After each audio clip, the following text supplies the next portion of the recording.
Hello, welcome back to my channel. My name is Lana. Welcome back to TBR Finds. I haven't done this video in a while, so I have quite a few books to talk about today. If you don't know what TBR Finds is, this is a video where I just tell you all the books that I came across that sparked my attention, that I added to my want to read shelf on Goodreads. These are not necessarily books that are on my media TBR. These are books that sparked my interest, that I don't want to lose, that I found either on Instagram or YouTube or perusing bookshops, books that I came across in my life's journey. Let's open Goodreads. We will be starting with Portrait of a Thief by Grace D. Lee. This came out April this year. I have no memory of where I heard about it, where I found it. The genres listed are fiction, mystery, contemporary, thriller, LGBT, adult. A lush lyrical heist novel inspired by the true story of Chinese art vanishing from Western museums, about diaspora, the colonization of art, and the complexity of the Chinese American identity. Histories told by the conquerors across the Western world. Museums display the spoils of war, of conquest, of colonialism, priceless pieces of art looted from other countries, kept even now. Will Chen plans to steal them back. I love a heist story, both fictional, I'm thinking of Six of Crows, and true crime, I'm thinking of The Feather Thief. Love a heist. Apart from the heist trope, all of these topics are ones that I'm interested in exploring. So the main character, Will Chen, is a senior at Harvard, perfect student, art history major, and a mysterious Chinese benefactor reaches out with an impossible and illegal job to steal back 5 priceless Chinese sculptures looted from Beijing centuries ago. His crew is every heist archetype one can imagine: an artist, a thief, a getaway driver, a hacker.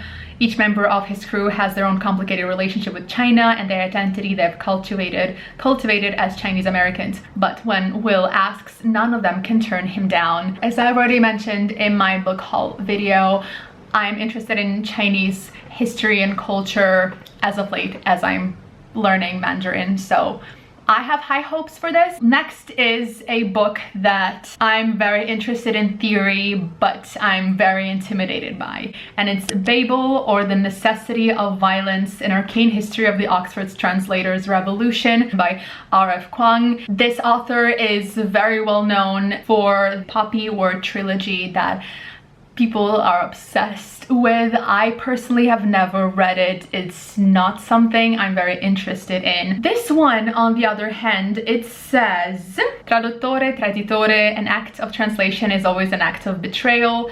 1828, Robin Swift, orphaned by cholera in Canton, is brought to London by the mysterious Professor Lovell. There he trains for years in Latin, ancient Greek, and Chinese, all in preparation for the day he'll enroll in Oxford University prestigious Royal Institute of Translation, also known as Babel. Babel is the world's center of translation and, more importantly, of silver working, the art of manifesting the meaning lost in translation through enchanted silver bars to magical effect. I've not read this in a while, so I'm surprised.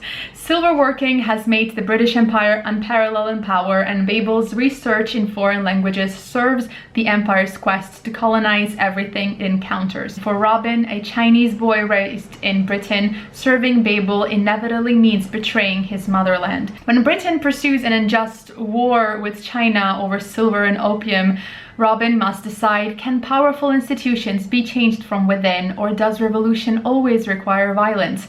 What is he willing to sacrifice to bring Babel down? I mean, so many things to unpack.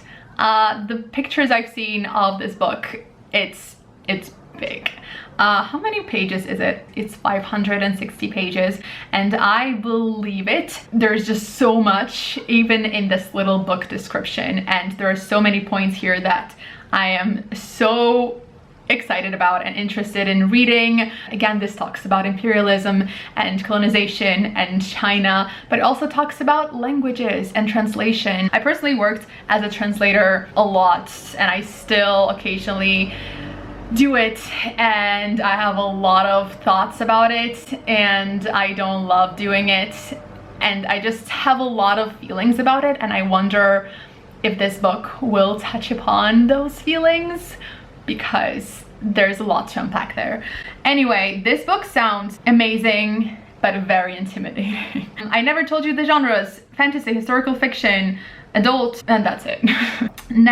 Next one is very different. It's Start Without Me by Gary Janetti. I read the other book that Gary Janetti came up with, Do You Mind If I Cancel? It's a humorous non-fiction essay collection about his life, his thoughts on life. It's funny, it's light.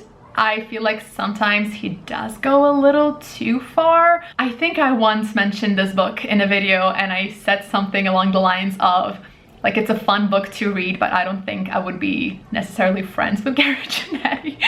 And he came out with a new book in April, and this is another collection of hilarious, laugh out loud, true life stories about the small moments that add up to a big life. I enjoyed the previous book. It was a fun read, and I expect to enjoy this one just as much. Next is Sleep No More by P.D. James. It came out in 2017. Mystery, short stories, fiction, crime, thriller. I've mentioned this several times on my channel. I'm not really drawn to fictional short stories, so fictional short story collections have never really been on my radar. Have I ever tried reading them? No, but you know, it's that kind of genre or type or format of book that you're just not interested in picking up.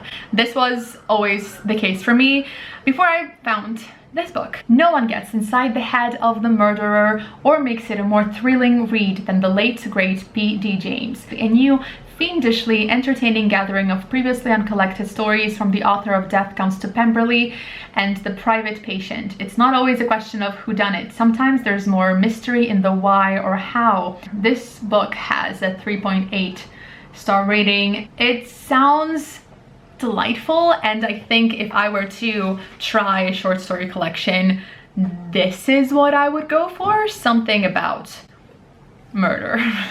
Next is Elektra by Jennifer Saint. In my head, there's this giant collection now of Greek myth retellings that I've yet to get to, and this is another one of them. This came out in May this year. Mythology, fantasy, historical fiction, Greek mythology, retelling, adult. It's interesting that more people have given it 4 and 3 stars than 5 stars. If you look at this little chart.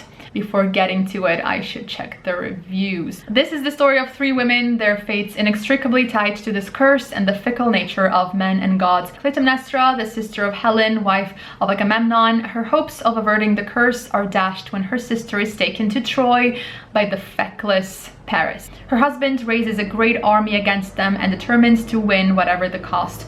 Cassandra, princess of Troy and cursed by Apollo to see the future but never to be believed when she speaks of it. She is powerless in her knowledge that the city will fall.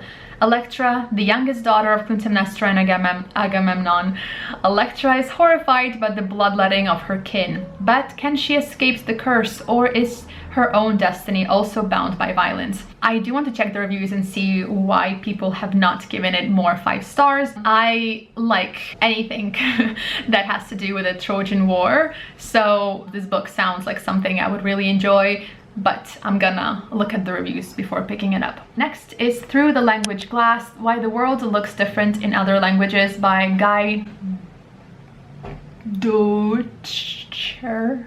This came out in 2010, and this is a non-fiction book about linguistics, language, psychology, and anthropology. And the thing that really sold it for me was the fact that on Goodreads, KJ Charles left a review of this book. She said a very interesting read, well written and highly readable. It has a 3.9 star rating, which is a lot. Needless to say, I'm interested in linguistics, and this book is on the list. Next is Sound and Sweet Airs, The Forgotten Women of Classical Music. I feel like the title speaks for itself. This was published in 2016. It has a 4.12 star rating. It reveals the hidden stories of 8 remarkable composers, taking the reader on a journey from 17th century Medici Florence to London in the Blitz. Exploring not just the lives and works of 8 exceptional artists, the author also asks tough questions about the silencing of their legacy, which continues to this day. I feel like I don't need to say any more about this book. The last one is Violet's Reverie by Talbot Finch. It came out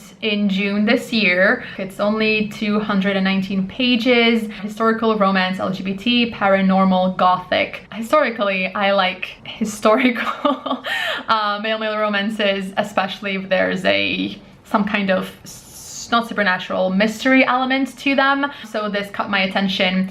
It only has 60 ratings, so not many people have read it, but it does have a 4.15 star rating. It says, plagued by haunting visions and disembodied whispers, Nathan is banished from his family London home by his cold and impatient father, Viscount Hableton. He spends months living in the Habletons' summer home without any companionship save for the manor's modest staff. Nightmares and strange occurrences continue to take their toll on his mind until one day the estate welcomes the arrival of its new groundskeeper, Peter. Nathan and Peter become fast friends, and through their relationship, Nathan discovers a newfound sense of joy. However, his fragile sanity is under threat when night falls at the summer home. Ghoulish figure stalks the halls and haunts his dreams. Will the monster in the hall claim him for his own? It sounds like a fun, easy read. I mean, it sounds like something I would enjoy. Anyway, these are all the books that I added to my TBR. There was actually another book that I found in a bookstore. It looked very interesting and intriguing, and it sounded like something I would really enjoy. And I tried adding it to my Goodreads TBR, and turns out I already added it like 5 months ago and I have no memory of it. Anyway, that's it for this video. If you're intrigued by any of the books that I mentioned, or you've read them, or you want to read them, let me know, or else you can just leave an emoji. Let's do a sun emoji to let me know that you were here, and I will see you in my next video. Thank you so much for watching.